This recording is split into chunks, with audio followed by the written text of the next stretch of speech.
al igual que todos los libros que hemos estudiado hasta ahora, hay un mensaje de amor. También hay exhortaciones y esas también van a llegarnos y van a hacer lo que tienen que hacer, pero es importante entender. Entonces, han pasado aproximadamente 300 años después del exilio de Israel y 200 años después del exilio de Judá. No sé si te acuerdas que las naciones se habían dividido. Entonces, 300 años de Israel, 200 años de Judá. Y el pueblo está de nuevo en su tierra. Aunque ahora es un territorio mucho, mucho más pequeño, como te puse ahí en el mapa, está súper, súper chiquito a comparación de lo que había sido antes. Y el pueblo ha estado esperando las promesas que Ageo y Zacarías habían hecho cuando regresaron Zorobabel, Esdras y Nehemías. Entonces me gustaría que me acompañaras por favor a Ageo 2, donde vamos a encontrar una promesa que se hace a Zorobabel. Acuérdate que Zorobabel es el primero que regresa, ¿sí?, y empieza a hacer la reconstrucción. Entonces acompáñame a Ageo 2, versículos 6 al 9. Ageo 2, versículos 6 al 9.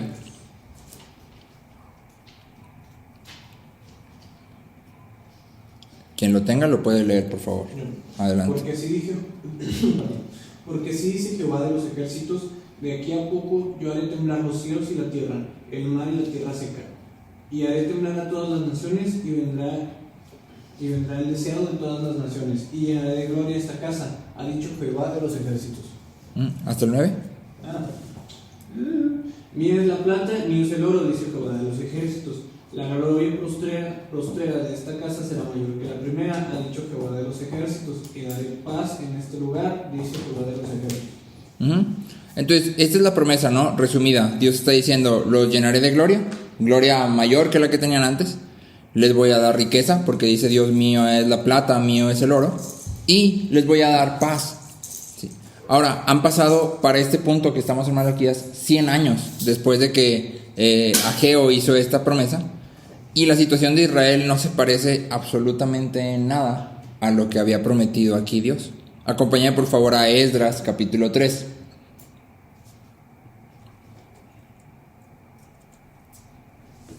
Vamos a leer versículos 12 y 13.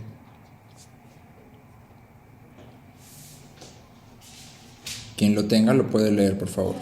Dale, fuerte. Pero muchos sacerdotes y levitas y jefes de casas paternas, que ya eran ancianos y que habían visto el primer templo, cuando se echaban los cimientos de este templo delante de sus ojos, lloraban en alta voz, mientras muchos daban gritos de alegría.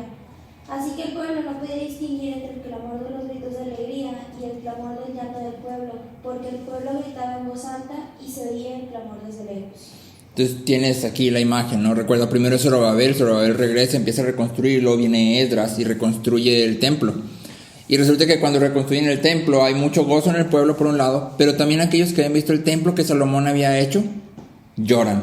Y lloran igual de fuerte que los que están contentos porque el templo está de nuevo de pie. ¿Por qué están llorando? Porque el templo no se parece en nada a lo que Salomón había hecho. Entonces cuando comparan la gloria del templo de Salomón con el templo que ahora tienen, lo que pueden sentir es tristeza. Tristeza de que, otra vez, la gloria que están ahorita teniendo, por entrecomillar gloria, no se parece en nada a lo que habían tenido antes. Entonces para este punto en la historia de Malaquías el pueblo era insignificante y estaba súper débil. Estaba marcado por el exilio, porque lo que quedaba de él era lo único que se llamaba pueblo. Y era apenas una parte de lo que antes era. Su territorio era súper, súper pequeño. Las glorias pasadas estaban muy lejos. Entonces, tenemos un pueblo desolado, dudoso y apático. Sí. Le puse en mis notas cuando estaba estudiando. Básicamente es un pueblo en depresión. Sí. O sea, como cuando tú y yo nos sentimos a veces demasiado tristes y decimos, tal vez estoy en depresión. Pero ellos, era todo el pueblo. Sí. Y esta depresión está dominada por la situación que los rodea. Esta es la audiencia de Malaquías. Esta es la audiencia a la que Malaquías le habla. ¿Sí? Y hay dos preguntas que me gustaría que mantengas en mente. La primera es: ¿cómo sé que Dios me ama cuando todo a mi alrededor es menos y o peor de lo que esperaba y por lo que oraba? ¿Cómo sé que Dios me ama cuando todo a mi alrededor es menos y o peor de lo que esperaba y por lo que oraba. ¿Cómo puedo estar seguro de que Dios me ama si aquello que yo esperaba recibir en Dios no lo he recibido?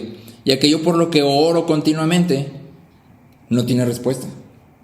Entonces, ¿cómo puedo estar seguro de que Dios me ama si la situación alrededor de mí parece indicar lo opuesto? Y de una forma más global, me gustaría que mantuvieras esta pregunta a lo largo del libro. ¿Falló Dios en lo que pretendía lograr con el exilio? ¿Te acuerdas que cuando leíamos tanto Jeremías como Oseas, Dios tenía un propósito en el exilio? Y era sanar la apostasía de Israel. ¿Sí? Hacerlos volver a Él, que su corazón volviera a Dios.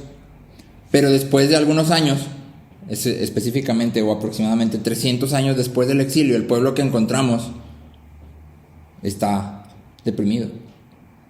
Y no se ve como un pueblo que haya vuelto su corazón a Dios. Entonces, la pregunta de manera más global que me gustaría que mantuvieras en mente es: ¿falló Dios en lo que pretendía hacer? ¿Alguien tocó la puerta? Gracias. Y me gustaría que mantuvieras esta pregunta así como a lo largo del libro. Digo, es un libro cortito, pero manténla ahí, ¿no? Creo que es relevante y la vamos a ir contestando conforme vayamos avanzando. Entonces, aquí abro el primer paréntesis para preguntas y o comentarios. No sé si alguien tenga alguna duda de esto o quisiera comentar algo acerca de esto.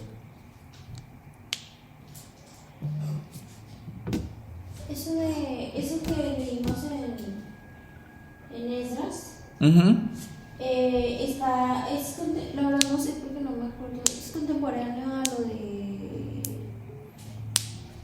No, olvidar, es que Esdras fue lo que leí, Ok, para ponerlo en contexto, ya no me metí mucho en contexto histórico porque se los mandé, pero recuerda, es Oseas, exilio de Israel, ¿sí? Luego tenemos a los profetas que le hablan a Judá, entre ellos el que hemos estudiado es Jeremías, ¿sí? Y luego exilio de Judá, 70 años de cautividad en Babilonia, y luego regresan. El primero en regresar es Zorobabel, el segundo es Esdras, y el tercero es Nehemías. Entonces, Malaquías no nos da ningún tipo de marcador cronológico, pero lo más seguro es que esté al mismo tiempo que está Nehemías, ¿sí? Por muchos de los problemas que se hablan aquí. Por eso yo les decía la semana pasada, si puedes darle una leída a Esdras y a Nehemías, porque vas a ver cómo está el pueblo y entonces qué es lo que Malaquías viene a hablar y cómo embona en esta situación, ¿sí? Muy bien. ¿Alguna otra duda y o pregunta? Sí, la promesa que está en Ageo, ¿en qué tiempo está? Ageo predica mientras está Zorobabel. Cuando Zorobabel está reconstruyendo, el pueblo se desanima y deja de reconstruir. Y Ageo y Zacarías se levantan para decirles: hey, tienen que, o sea, Dios los trajo a esto, hazlo. ¿Sí? Entonces, es aproximadamente, tiene menos de 100 años la promesa. Por eso puse ahí, han pasado 100 años, es un aproximado. ¿Sí? Pero sí creo que es importante, o sea, imagínate esto, ¿no? Dios había prometido una gloria mayor y han pasado 100 años.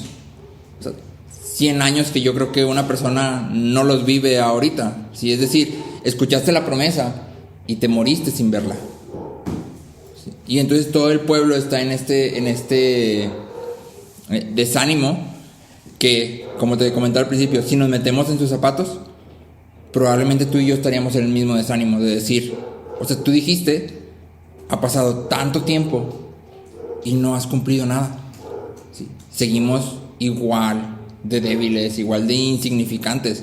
Y todo esto contrástalo con la historia de Israel que vemos antes, el Israel que las naciones temían meterse en guerra con él porque Dios los defendía, y ahora son un pueblo totalmente insignificante, ¿sí? Es una cosita de nada, o sea, ¿sí? Y entonces es importante. También vale la pena mencionar que este libro es el último en nuestro canon, y en el canon hebreo es el penúltimo. Después de esto sigue otro libro, pero básicamente este libro, en los dos, cierran la parte de los profetas, ¿sí? Y en ese sentido, la última palabra de Dios hacia el pueblo, profética, tiene que ver con lo que vamos a ver ahorita, y creo que es bastante relevante. Y y también Sí, adelante. Que de hecho, cuando están reconstruyendo justamente, los enemigos se burlan de Israel, porque, o sea, ¿y qué? ¿Ustedes qué? O sea, Exactamente. ¿quiénes son? Entonces ahí pues se puede ver esta parte de... Buenas noches. Hola, buenas noches, adelante, pásenle, adelante. Adelante, pásenle. Acomódense donde gusten. Gracias. ¿Qué tal? Buenas noches, adelante. Esta parte justamente de cómo los veían a ellos los pueblos vecinos, ¿sí? Claro. Insignificantes, no eran nada. Claro. Sí. Si gustan mover las sillas para que se acomoden, ustedes muevan todo, están en su casa, bienvenidos, adelante. Gracias.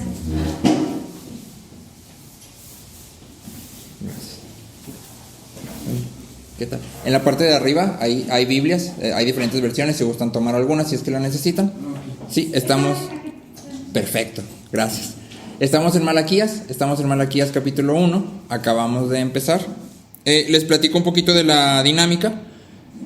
Vamos avanzando verso a verso en el libro, ¿sí? Y cada determinado tiempo hacemos una pausita para preguntas o comentarios de los miembros. Entonces esta pausita sirve para se me pasó una cita, o esto no lo entendí, o aquello me faltó, o quisiera agregar esto de lo que yo estuve leyendo, ¿sí? La idea es que cada uno de los que venimos estudiemos de manera que todos aportemos. Es lo que vemos en la Biblia y es lo que tratamos de hacer, ¿sí? Entonces por ahora es para los miembros, pero son invitados a estar escuchando, a apuntar y al final de la reunión hacer cualquier duda que quede ahí pendiente, ¿sí?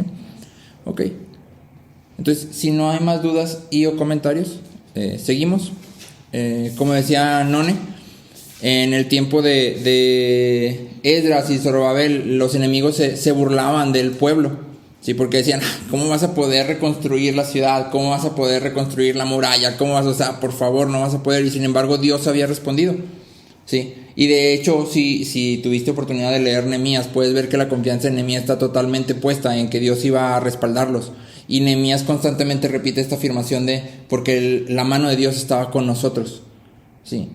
Pero han pasado 100 años y no hay nadie que diga, la mano de Dios está con nosotros. Parece que todo eso ya se desvaneció, ¿sí?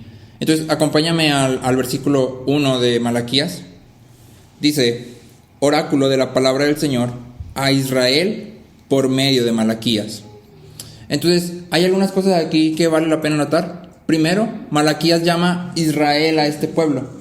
Si te acuerdas, cuando leímos acerca del exilio, Asiria viene, conquista a Israel e Israel desaparece. Como nación, Israel no permanece.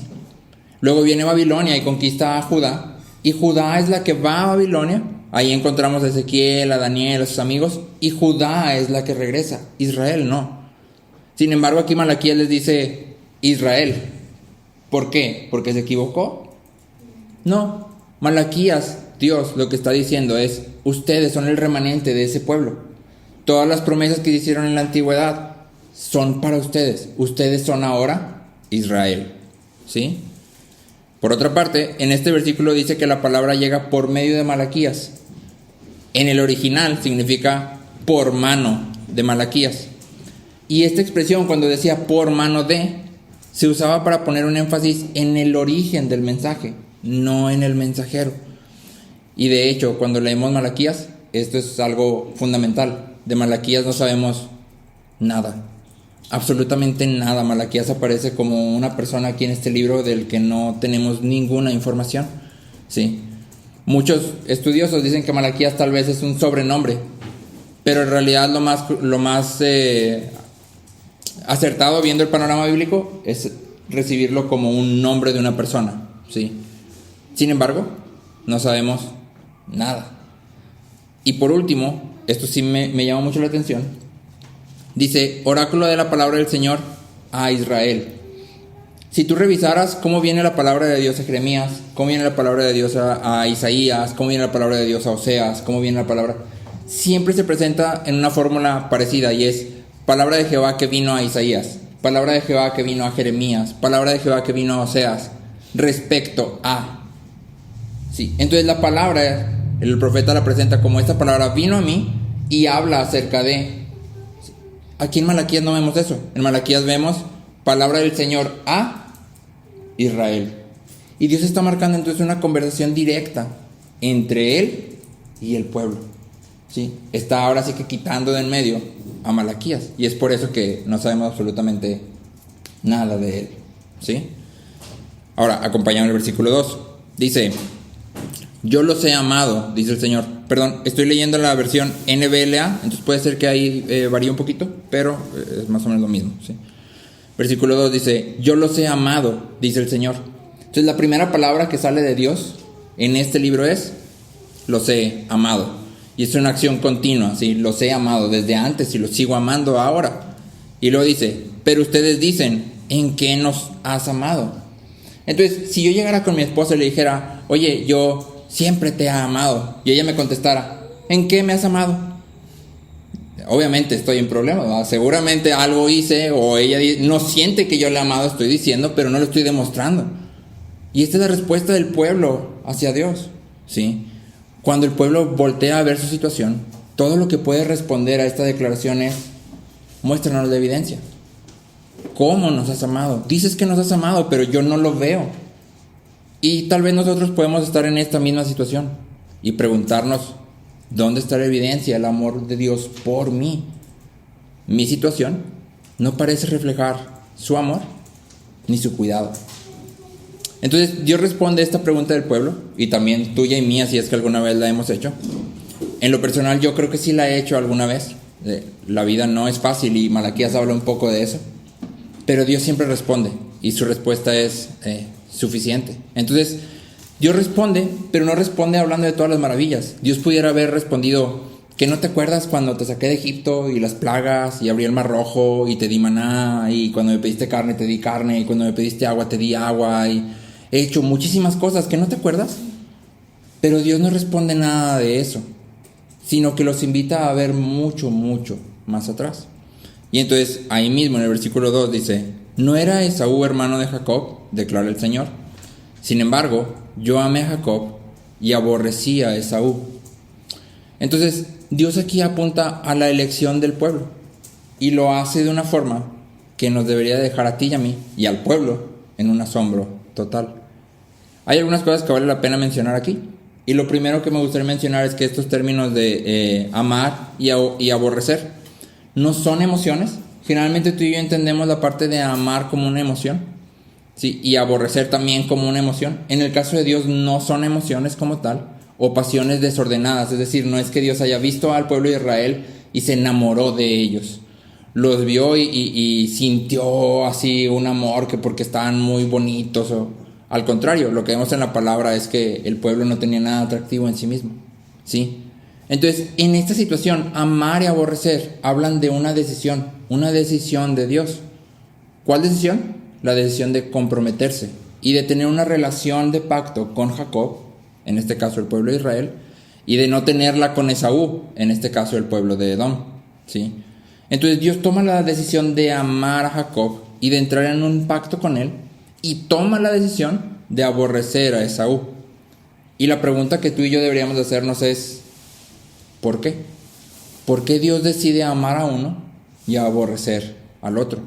No sé si te fijaste que la pregunta empieza con: ¿no era Esaú hermano de Jacob?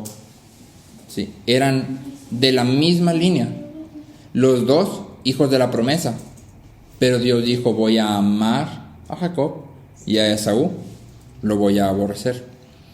Entonces, si nos regresamos a la historia de Génesis y tratamos de hacer una comparación entre los dos hermanos, pudiéramos resumir sus personalidades así: Esaú sería impulsivo, imprudente, necio, apasionado, ¿sí?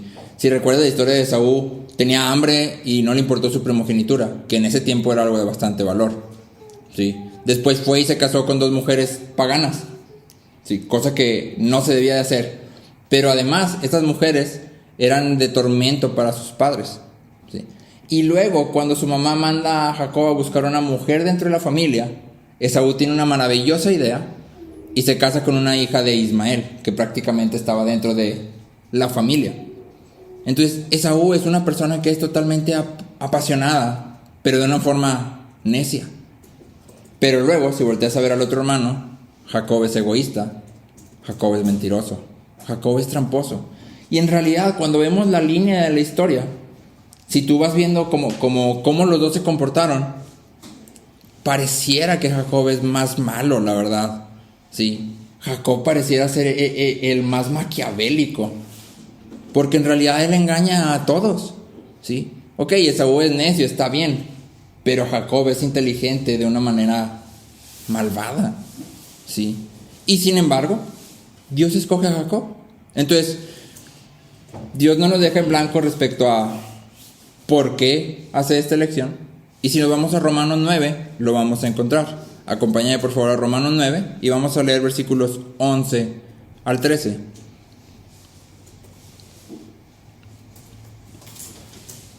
Quien lo tenga lo puede leer, por favor.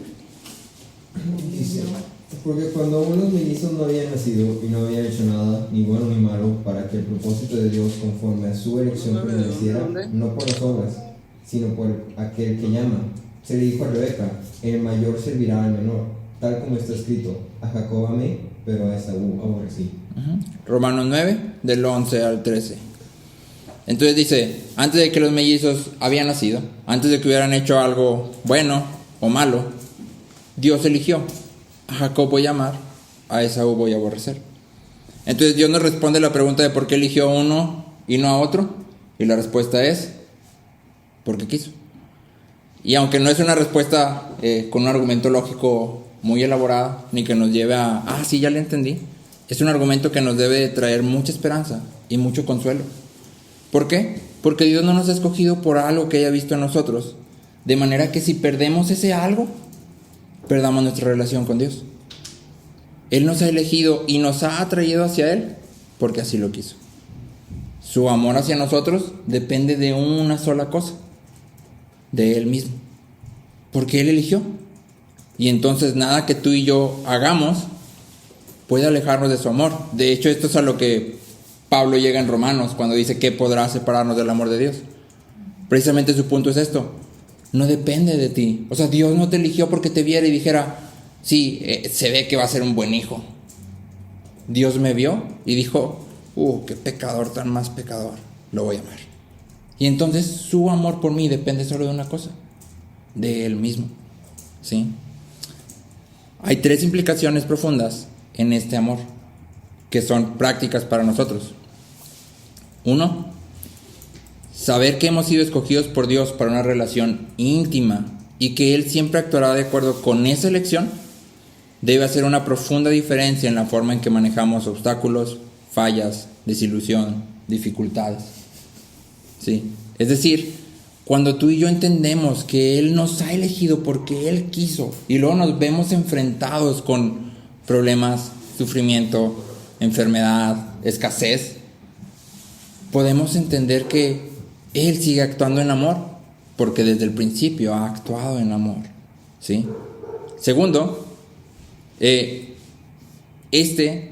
amor de Dios que nos ha escogido es el mismo amor que somos llamados a mostrar. ¿A mostrar a quién? Primero a los de la iglesia, ¿sí? Y hay algunas implicaciones aquí, ¿no? Primero, no está basado en acciones. Es decir, es que mi hermano fulanito de tal, vieras cómo es metiche, vieras cómo habla, es bien fastidioso. Bueno, nosotros éramos peores y Dios nos amó. Entonces, eso mismo es lo que tú y yo debemos mostrar a nuestros hermanos. Un amor que no está basado en sus personas. Está basado en lo mismo que está basado el amor que Dios nos muestra a nosotros. ¿En qué? En la elección de Dios. Si Dios ha elegido a alguien para ser parte de su iglesia, eso es suficiente razón para que tú y yo le amemos. ¿Amarle cómo? Siendo fieles en cualquier situación. Esto es lo que vemos de Dios hacia el pueblo. ¿Te acuerdas cuando veíamos Oseas? Que el pueblo estaba con los Baales y vuelto loco, con inmoralidad, y sin embargo Dios los seguía amando. ¿Sí? ¿Te acuerdas que Dios les dice, entre más plata les di, más ídolos hicieron? Pero era yo quien les daba. ¿Sí? Dios sigue proveyendo, aunque ellos están totalmente descarriados. Él sigue siendo fiel. En ese mismo sentido, tú y yo debemos ser fieles a las personas que están dentro de la iglesia, aunque esas personas no lo sean. ¿Sí? Debemos ser diligentes en la relación. Cada que el pueblo se desviaba, Dios no esperaba hasta que ya fuera demasiado tarde, sino que levantaba profetas con antelación, que les dijeran, hey, te estás equivocando, te estás yendo por un camino equivocado, lo que va a ocurrir si sigues por este camino es esto y esto y esto. Tú y yo debemos de ser diligentes en ese sentido, no en advertirle, si sigues por ahí ya no te va a hablar, no. Oye, esto que estás haciendo no refleja el carácter de Cristo. Esto que estás haciendo no está en línea con el Evangelio, ten cuidado, vuelve, ¿sí? Y tercero, debemos de ser perseverantes, es decir, podemos ser la persona que siempre manda mensajitos, que siempre marca, que siempre... Y quizás del otro lado no haya esta respuesta. No regrese, nunca nos hablen, nunca nos preguntas cómo están, nunca... No importa. Lo que yo hago está basado en que Dios me ha elegido y me ha amado. Y ese mismo amor yo doy hacia allá. ¿Sí? Por último, que en realidad esta debería ser la primera implicación que veamos aquí, es que todos podemos preguntarnos, ok, ¿qué tiene que ver que Dios me haya elegido si todo se ve mal? Es decir, si yo fuera el pueblo de Israel y le digo a Dios, muéstrame la evidencia de que me has amado, no que me has amado en pasado, sino de que me has amado y hasta ahora me sigues amando, ¿qué tiene que ver que Dios me diga que hace mucho tiempo me eligió? ¿Sí? Y esta es la misma pregunta que tú y yo podemos hacernos. ¿Qué tiene que ver que Dios me haya salvado si hoy por hoy todo se ve mal? ¿Sí? Todo lo que pido, todo lo que he orado, todo lo que he esperado de Dios, no está. Y al contrario, parece que voy en el sentido opuesto a lo que yo esperaba. ¿Qué tiene que ver que Dios me haya elegido? ¿Sí? En ese sentido, podemos hacer eco de lo que el pueblo de Israel decía en el Éxodo, que muchas veces lo dijo, ¿no? ¿Para qué nos sacó Dios de Egipto? ¿Para matarnos de hambre? ¿Para matarnos de sed? O sea, mejor nos hubiéramos quedado en Egipto. Y tal vez tú y yo podemos hacer esa misma pregunta. ¿Sí? De hecho, son preguntas que si somos sinceros con nosotros mismos, todos nos hemos hecho. O va a haber algún punto en el que no las hagamos. Es decir, Dios, ¿para qué me salvaste? O sea, ¿para qué me traes a ti si todo parece mal? No sé si te acuerdas cuando estudiamos Jeremías, que el pueblo de Israel tenía mucho tiempo en idolatría. Después viene Josías, hace la reforma, pero cuando Josías hace la reforma y restaura la adoración como debía de ser al pueblo y obliga a todos a hacer lo que tenían que hacer, todo empieza a venirse abajo. Es decir, todo le empieza a salir mal al pueblo. Todo. En el momento que ellos hicieron lo que tenían que hacer, entre comillas, todo les empieza a salir mal. Y muchas veces es lo que tú y yo sentimos que sucede, ¿no? Empiezo a hacer lo que Dios ha puesto en la palabra que haga, empiezo a caminar en línea con el Evangelio y en vez de sentirme bendecido y en victoria, como se dice muchas veces, siento que todo va patas arriba y todo va mal y todo parece estar en mi contra, ¿sí? Entonces, todas estas preguntas y todo este sentir que podemos tener debe hacernos recordar siempre que la elección de Dios tiene dos lados. Por un lado está la santidad de Dios, ¿sí? En Oseas, ¿recuerdas el pasaje que estudiábamos? Que Dios decía, no entraré en la ciudad. Y estudiábamos que Dios dice, no entraré en la ciudad, porque si Él entrara en la ciudad, si Él hubiera entrado en Israel con la inmoralidad que había en el pueblo, todo hubiera sido consumido, todos hubieran muerto. ¿Por qué? Porque la santidad de Dios no puede tocar el pecado. Y lo que sucede es que todo es consumido por su santidad, ¿sí?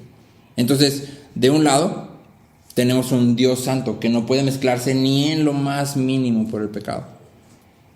Y del otro lado, tenemos nuestro pecado. Nuestro pecado horrible, nuestro pecado repugnante, nuestro pecado profundo, ¿sí?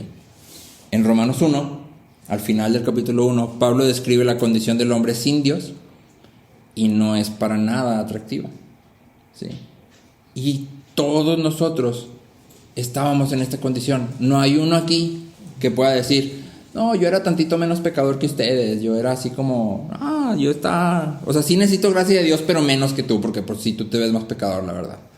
Si decimos eso, no hemos entendido nuestro pecado y en consecuencia no hemos entendido la gracia de Dios. Entonces la elección de Dios tiene estos dos lados y en medio de esos dos extremos tenemos el amor de Dios. El amor de Dios es lo que atraviesa el abismo entre la belleza de su santidad y la fealdad de nuestro pecado. Entonces, no hay una forma más grande en que Dios pudiera haber expresado su amor que elegirnos y atraernos hacia Él. ¿Sí? Cuando tú y yo contrastamos su santidad con nuestro pecado y luego nos vemos aquí en una relación con Él, ¿qué otra muestra de amor quieres? O sea, Dios pudiera hacer cualquier cosa, pudiera hacerte millonario y pudiera hacerte completamente saludable y que vivieras 300 años. ¿Sabes qué? No alcanzaría a compararse con el hecho de que te ha elegido, de que te ha atraído hacia Él. ¿Sí? Entonces tú y yo debemos de tener cuidado de no caer en el mismo error del pueblo. El pueblo había perdido de vista su enorme pecado. ¿Sí? Había perdido de vista la diferencia tan grande que había entre la santidad de Dios y su maldad. Y no veían que la elección de Dios era la máxima expresión de su amor por ellos. ¿Sí? Al final, el pueblo, tanto antes del exilio como después, tiene el mismo problema y es ingratitud. No entiendo que esta es la máxima expresión de Dios y que lo que le debo por lo que Él ha hecho es toda mi gratitud. No un poco de gratitud, sino toda mi gratitud. ¿Sí? Entonces, el hecho de que Dios me haya elegido debería ser todo mi consuelo. O sea, ahí debería encontrar todo mi consuelo. Y la respuesta es sí y no. Sí, porque recordar que Dios nos ha elegido porque Él así lo ha querido, es decir, no había nada atractivo en nosotros, debe hacernos estar seguro de que esta es la máxima expresión de su amor y que entonces todo lo que sigue después de eso está en función de ese mismo amor. Su amor no cambia, Dios no cambia. Si nos ha elegido y nos ha atraído hacia Él, nos va a amar de la misma forma siempre, sin importar lo que hagamos, ¿sí? Pero no, porque Dios sigue hablando. Es decir, Malaquías no se acaba aquí en el versículo 3 al principio, ¿sí? Y entonces acompáñame a lo que sigue del versículo 3. Dice: e hice de sus montes desolación, y di su heredad a los chacales del desierto. Aunque Edom dice: hemos sido destruidos, pero volveremos y edificaremos las ruinas, el Señor de los ejércitos dice así: ellos edificarán, pero yo destruiré, y los llamarán territorio impío y pueblo contra quien el Señor está indignado para siempre. Sus ojos lo verán, y ustedes dirán: sea engrandecido el Señor más allá de la frontera de Israel. Entonces, algo de contexto histórico. Esto está en el archivo que por ahí les pasamos. Mientras Israel estaba en el exilio, Edom, que son los descendientes de Esaú y que eran enemigos del pueblo, no sé si recuerdas en Jeremías que leíamos que Edom es enjuiciado, y es enjuiciado porque cuando Babilonia vino a hacer sus ataques a Judá, Edom ayudó.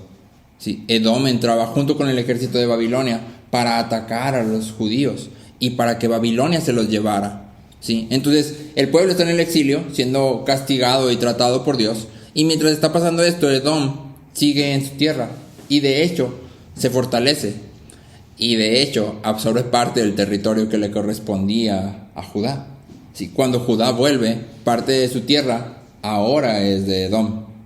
Entonces el pueblo está como esta parte de: dices que me has amado, pero ni se ve. Y además, a aquellos que dijiste que ibas a destruir, porque esto lo profetizó Jeremías, ahí siguen. Y son más fuertes que nosotros. Y han comido de nuestra tierra. ¿Sí? Entonces, realmente, para el pueblo era como: no me queda claro que me hayas amado. En Isaías 34, puedes ver que Edom es el representante de todas las naciones, o los hombres, como Isaías lo pone, arrogantes. Y en la palabra encontramos que arrogante significa alguien que no reconoce a Dios como Dios. ¿Sí? Entonces, en este punto, en estos versículos del 3 al 5, como en muchas otras partes de la palabra, Dios promete hacer justicia. Pero la pregunta es: ¿cuándo? ¿Cuándo Dios va a hacer justicia? Y la respuesta es: cuando Cristo venga. Cuando Cristo venga por segunda vez. ¿Sí? Entonces, todo nuestro sufrimiento, todo nuestro dolor, todo aquello que el enemigo hace con nosotros, se va a acabar. La muerte que nos separa de nuestros seres amados, el pecado que nos impide ver a Dios en toda su gloria, se va a acabar. ¿Sí? Sin embargo, para el arrogante, en este caso Edom, lo que va a haber es el pago por su pecado. El pago por el pecado es muerte, muerte eterna. Entonces Dios dirige el pueblo a dos partes que muestran su amor. La primera es: Dios nos ha amado, y nos ha amado en que nos ha elegido sin que lo merezcamos. Esta es la mayor expresión de su amor. Pero no se queda ahí, sino que en segundo lugar dice, yo voy a hacer justicia. Aquellos que los dañaron van a recibir su merecido. Y sus ojos lo verán, porque si te fijas en el versículo 5, dice, sus ojos lo verán, y ustedes dirán, se ha engrandecido el Señor, más allá de la frontera de Israel. Entonces, el mensaje central de esta pequeña porción que abre el libro de Malaquías es, nadie merece el amor de Dios. De hecho, Dios podría haber elegido términos diferentes de la palabra amor. Dios se presenta a Él mismo como nuestro Señor. Sí, cuando hablamos de un Señor y su siervo, o cuando hablamos de un jefe y su trabajador, ¿tú dirías que su relación es una de amor? Se ve que ese jefe le tiene mucho amor a su trabajador. No por lo general, ¿verdad? Mucho menos si nos remontáramos a los tiempos de señor y esclavo. Sin embargo, Dios decide utilizar la palabra amor para describir su relación con nosotros. ¿Sí? Y esto no es como aleatorio. Es algo que Dios hace a propósito. ¿Sí? Entonces, en este amor podemos ver que nuestras aflicciones tienen una finalidad muy diferente a las de aquellos que no son hijos de Dios. Acompáñame por favor a 1 de Pedro 1, del 5 al 9.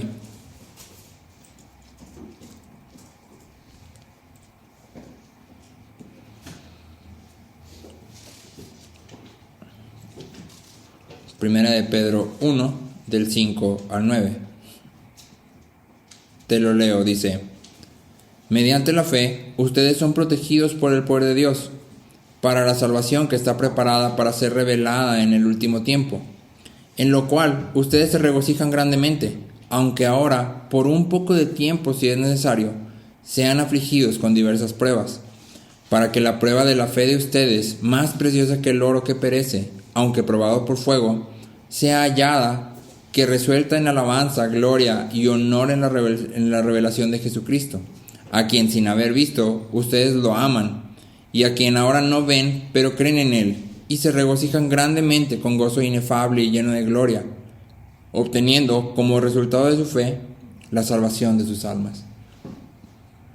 Entonces, Pedro le escribe a una comunidad de cristianos que está sufriendo persecución, y les dice: ustedes están por un poco de tiempo, si es necesario, sufriendo aflicción. Claro que para estos cristianos no es un poco de tiempo. En realidad pudiera haber sido toda su vida aquí. En comparación con lo que vamos a vivir allá, es poco tiempo. ¿Sí? Pero lo pone en perspectiva. Es decir, hay algo más allá. Nuestra esperanza está después de esto que estamos haciendo aquí. Entonces nuestras aflicciones aquí, a la luz del amor de Dios, de su elección y de lo que nos espera allá, deben de parecernos poco. Debemos de descansar en el amor de Dios. ¿Sí? Muy bien. Con esto cierro el pasaje de hoy.